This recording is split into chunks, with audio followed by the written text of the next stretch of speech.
Assalamualaikum warahmatullahi wabarakatuh. Bagaimana kabar kalian semua? Semoga sehat selalu. Nah, pada pertemuan kali ini kita akan mempelajari tentang komponen sel. Nah, jadi komponen utama yang menyusun sel itu terdiri dari 3 bagian. Yang pertama ada membran sel, kemudian yang kedua ada sitoplasma, baru yang ketiga ada organel sel. Membran sel seperti yang kalian lihat pada slide ini.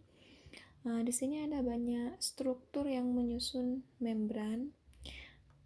Ada yang terdiri dari glikoprotein, ada glikolipid, ada kolesterol, kemudian ada protein. Nah, itu nanti akan memiliki peran yang sangat penting ketika ada ion, molekul, ataupun senyawa yang mau masuk ataupun keluar dari sel. Kemudian amati pada slide selanjutnya, di situ ada fungsi dari membran sel. Nah, fungsi dari membran sel, fungsi yang pertama adalah membatasi sel dengan lingkungannya. Kalau kalian lihat pada gambar, di situ ada di dalam sel ada banyak sekali organel-organel yang terdapat di dalam sel. Nah, di situ ada membran yang membatasi antara bagian sel dengan lingkungan di luar sel. Kemudian fungsi yang kedua,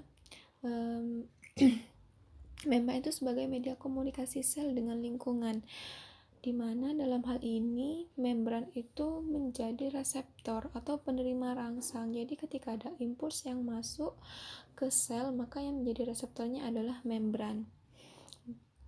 Fungsi selanjutnya mengontrol lalu lintas zat yang keluar dan masuk.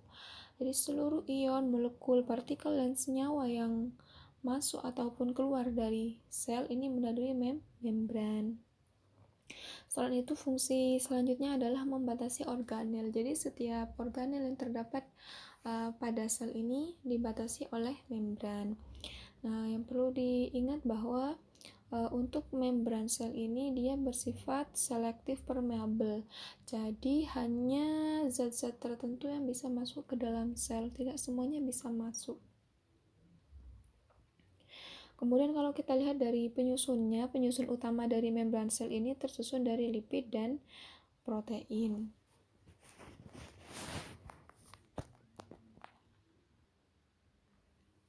Kemudian sitoplasma. Sitoplasma itu adalah daerah yang terdapat di dalam sel yang berupa cairan, ada juga yang berupa padatan. Yang berupa cairan kita sebut dengan sitosol, yang padatan itu yang organel-organel sel. Nah, untuk organel sel itu ada banyak sekali macamnya, mulai dari nukleus, ada retikulum endoplasma, ribosom, lisosom, dan semacamnya. Nanti kita akan bahas satu persatu. Nah, pada slide ke-7 ini kalian amati, ini adalah contoh dari sel hewan. Kalian amati ada organel yang ukurannya sangat besar sekali ini adalah nukleus. Nukleus ini adalah pengatur seluruh aktivitas yang terdapat di dalam sel. Nah, kemudian organel-organel lainnya seperti ribosom, kemudian mitokondria, ribosom, dan lain-lain nanti kita bahas setelah ini. Nah, di dalam nukleus itu terdapat kromosom yang berisi DNA. Fungsinya untuk apa? Dia nanti akan mengatur proses sintesis protein. Kalau kita lihat dari strukturnya, nukleus itu terdiri dari 3 komponen. Yang pertama ada selaput inti, atau kita sebut juga dengan karioteka. Fungsinya untuk apa? Fungsinya untuk mengatur keseimbangan antara nukleoplasma dan sitoplasma. Selain itu juga sebagai regulasi protein. Lalu struktur yang kedua terdiri dari cairan inti atau nukleoplasma. Cairan ini merupakan cairan yang berupa gel yang tersusun dari substansi kimia seperti ion, protein, enzim, nukleotida, ataupun benang-benang kromatin. Lalu yang terakhir ada anak inti atau kita sebut dengan nukleolus. Nah, ini nanti akan berperan dalam proses sintesis protein. Untuk sintesis protein sendiri nanti kita akan bahas di akhir bab ini ya. Jadi ada bahasanya tersendiri nanti. Nah, kemudian lihat pada slide selanjutnya, di situ ada gambar. Kalau kita lihat lebih detail, ini adalah struktur dari nukleusnya.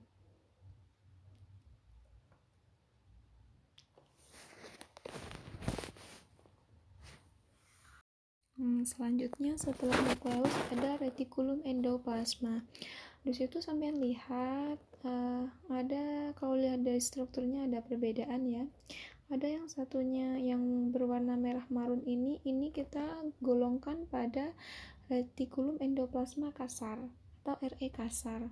Sedangkan yang sebelahnya ini kita sebut dengan RE halus. Mengapa disebut dengan RE kasar? Karena di situ ada ribosom yang melekat pada RE.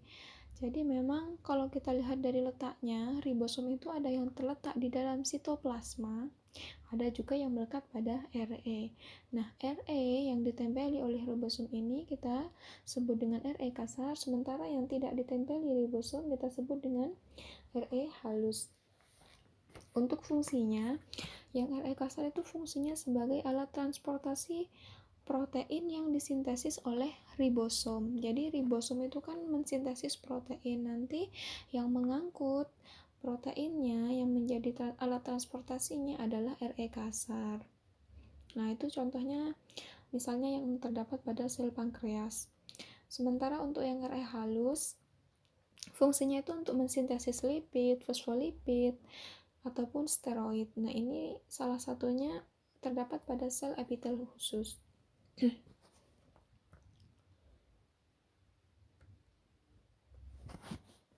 Kalau kita lihat dari membrannya di slide selanjutnya, coba kalian lihat membrannya itu sangat tipis sekali ya, sekitar 5 nanometer.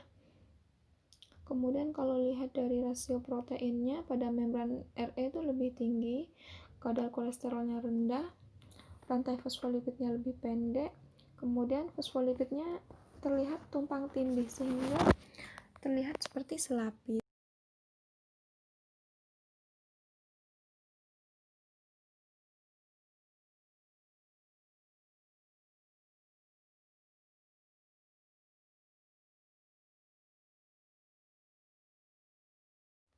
Organel sel selanjutnya yaitu kompleks Golgi atau badan Golgi. Kalau kita lihat dari bentuknya, dia termasuk salah satu organel sel yang ukurannya lumayan besar. Kemudian dia memiliki hubungan yang sangat erat dengan retikulum endoplasma dalam proses sintesis protein. Nah, fungsi dari kompleks Golgi yang pertama, fungsinya untuk mensintesis polisakarida. Nah, misalnya seperti mukus, selulosa. Selulosa ini kita jumpai pada dinding sel tumbuhan ya. Kemudian fungsi yang kedua membentuk membran plasma. Lalu yang ketiga membentuk kantong sekresi. Lalu yang terakhir membentuk akrosom pada sperma. Kalian tahu akrosom? Akrosom itu adalah bagian pada kepala sperma yang fungsinya untuk melindungi kepala sperma.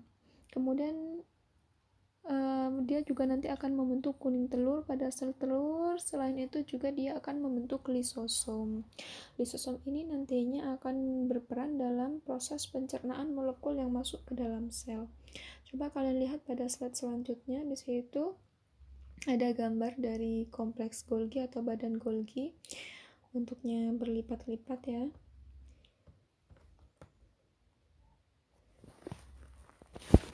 Nah, organel sel selanjutnya, kalau kalian lihat di situ dari selanjutnya adalah lisosom. Lisosom itu yang mana, Bu? Coba kalian perhatikan gambarnya. Yang bentuknya bulat-bulat itu adalah lisosom.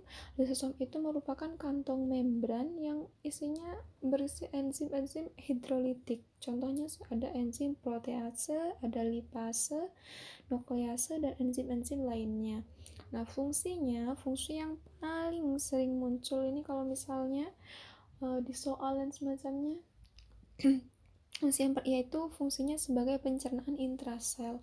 Ini yang membedakan antara sel prokariotik dan eukariotik. Kalau sampean ingat pada materi sebelumnya, jadi salah satu ciri yang membedakan antara prokariotik dan eukariotik adalah kalau pada eukariotik itu memiliki organel khusus untuk mencerna molekul, yakni apa organelnya? Lisosom. Tapi kalau yang prokaryotik itu tidak punya organel khusus. Kemudian fungsi yang kedua, dia tuh sifatnya autofagi. Apa maksudnya? Dia nanti akan menghancurkan struktur yang tidak dikehendaki ataupun struktur yang sudah tidak berfungsi di dalam sel nanti akan dihancurkan oleh lisosom. Kemudian eksositosis. Eksositosis ini pembebasan enzim keluar sel. Ini nanti masuk di pembahasan tentang transport pada membran. Eksositosis akan dibahas lebih lanjut. Kemudian fungsi selanjutnya yaitu autolisis. Nah, ini itu penghancuran diri dengan membebaskan isi lisosom ke dalam sel.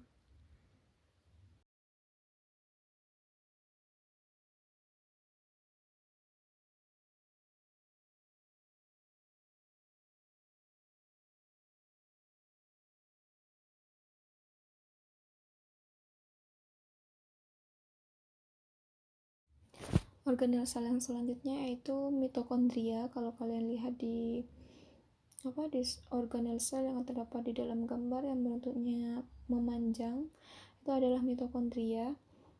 Kalau kita lihat dari strukturnya, mitokondria itu memiliki dua membran, ada membran luar, kemudian ada membran dalam. Untuk fungsinya sama seperti pembahasan kita sebelumnya, seperti fungsi membran pada umumnya. Kemudian kalau diamati pada strukturnya ada bagian yang berlekuk-lekuk ke dalam, itu namanya krista. Ini nanti akan berperan dalam proses respirasinya. Semakin luas permukaan krista, ini nanti akan mengakibatkan respirasinya meningkat sehingga energi yang dihasilkan pun menjadi banyak. Selain itu ada juga matriks mitokondria. Selain matriks mitokondria ada juga DNA dan RNA. DNA ini berperan dalam proses pewarisan sifat ya. Nah, fungsi utamanya apa mitokondria? Fungsi utamanya ini berperan dalam proses respirasi aerob. Selain respirasi aerob juga oksidasi makanan, kemudian sistem transport elektron dan seterusnya. Mitokondria ini disebut juga dengan the power of house. Mengapa? Karena dia memiliki fungsi yang sangat vital. Kemudian coba lihat pada slide selanjutnya ya. Pada slide selanjutnya di situ coba sambil lihat pada sel hewan ada gambar yang warnanya hijau. Nah, ada gambar warnanya hijau 3 bertumpuk, itu adalah kloroplas. Kloroplas ini adalah bagian dari plastida. Nah, plastida itu adalah organel sel yang fungsinya menghasilkan pigmen atau warna. Plastida itu dibagi menjadi 3 macam, ada leukoplas, ada kloroplas, ada juga kromoplas. Untuk yang leukoplas itu tidak menghasilkan pigmen, tapi walaupun dia tidak menghasilkan pigmen, dia itu menyimpan cadangan makanan dalam 3 bentuk. Ada yang disimpan dalam bentuk amilum, atau kita sebut dengan amiloplas, ada yang disimpan dalam bentuk protein atau proteoplas, kemudian yang terakhir disimpan dalam bentuk lemak atau alveoloplas. Itu bisa kita jumpai pada sel-sel akar, kemudian pada umbi-umbian dan lain-lain. Kemudian yang kedua adalah kloroplas. Kloroplas itu bagian dari plastida yang dia menghasilkan pigmen fotosintetik. Pigmen fotosintetik berarti dia menghasilkan pigmen warna hijau, dia menghasilkan klorofil. Nah, kalau misal sambil amati gambarnya, di situ ada seperti kepingan logam ya, kalau kita amati, tapi itu aslinya bukan logam, itu namanya membran tilakoid. Nah, membran tilakoid kemudian dia bertumpuk-tumpuk, tumpukannya itu disebut dengan grana. Nah, disitulah nanti terjadi proses reaksi terang dalam proses fotosintesis.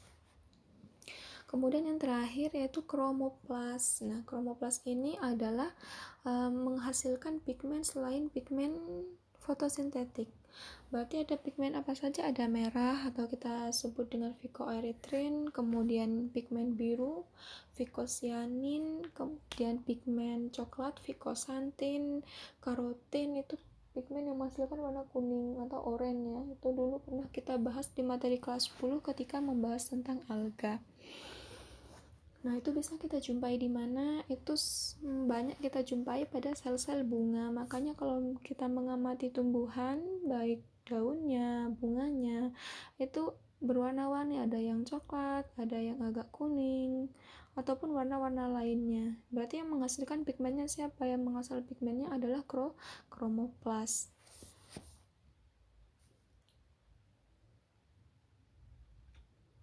Kalau ribosom, saya lihat di situ, ribosom itu fungsinya sebagai tempat sintesis protein. Ribosom itu yang bulat-bulat kecil. Nah, kalau misal kalian mau membandingkan, silahkan dibandingkan di situ pada slide-nya. Di situ tampak ya perbedaan antara sel hewan dan sel tumbuhan. Kalau yang sel tumbuhan, salah satunya dia memiliki vakuola, kemudian punya dinding sel. Nah, yang lainnya coba kalian cari sendiri nanti, silakan dibandingkan antara sel hewan dan sel tumbuhan, apa saja yang hanya dimiliki oleh hewan, apa saja yang hanya dimiliki oleh tumbuhan. Sekian untuk materi pertemuan hari ini. Nanti selanjutnya kita akan membahas tentang mekanisme transport pada membran.